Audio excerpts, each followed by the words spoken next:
witch summoned flying hunter beasts. They tried to shake off the pursuers behind them, but the enemy closed in step by step.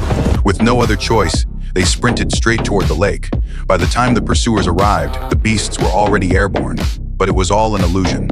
The real them had already slipped beneath the water. Holding their breath, they waited for the right moment to escape. Meanwhile, the enemy caught up with the fleeing beasts. Magic attacks rained down relentlessly. The creatures shook violently, on the verge of crashing.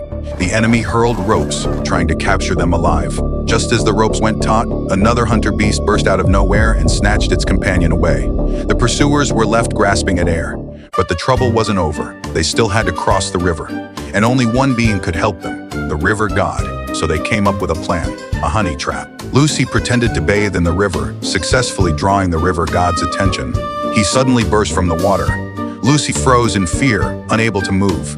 The river god grabbed her foot, dragging her toward the depths. At that moment, Jack charged out from the shadows and yanked Lucy back onto the shore. The river god's followers exposed the scheme on the spot. Enraged, the river god refused to help them. Then, the witch stepped forward. She took out a rotten apple and poured the water of life over it.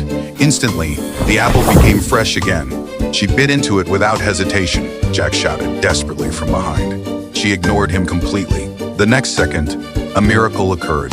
Her body began to change rapidly. In an instant, she transformed into a young girl. Jack stood there, completely stunned. The river god turned around and was immediately captivated. The witch tossed him a flirtatious glance. The river god fell instantly. Without hesitation, he agreed to guide them. He carried them across and delivered them to a small island. As he left, his eyes were filled with reluctance. At the island's center, two massive iron rings stood tall. No ordinary person could even budge them. The witch pulled out a mysterious fruit and swallowed it whole. Energy erupted instantly. She pried the iron rings apart with ease. Only then did they realize the entire island was actually a colossal whale. Under the witch's guidance, the whale rose into the air, soaring straight into the sky. Before long, they reached the frozen mountains.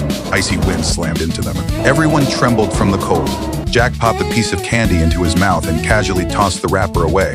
The scrap drifted perfectly into the whale's blowhole. The whale shuddered violently, completely losing control. The snow-covered mountain rushed toward them. Jack gripped the iron rings tightly, fighting to regain control. With no way out, he threw everything he carried overboard. The whale slammed into the ice mountain, instantly widening the distance. Using his last ounce of strength, Jack yanked the chains hard. The whale shot straight upward, leaping vertically through the air. Jack rode the momentum, sliding forward, and finally landed on the icy mountain. They didn't stop.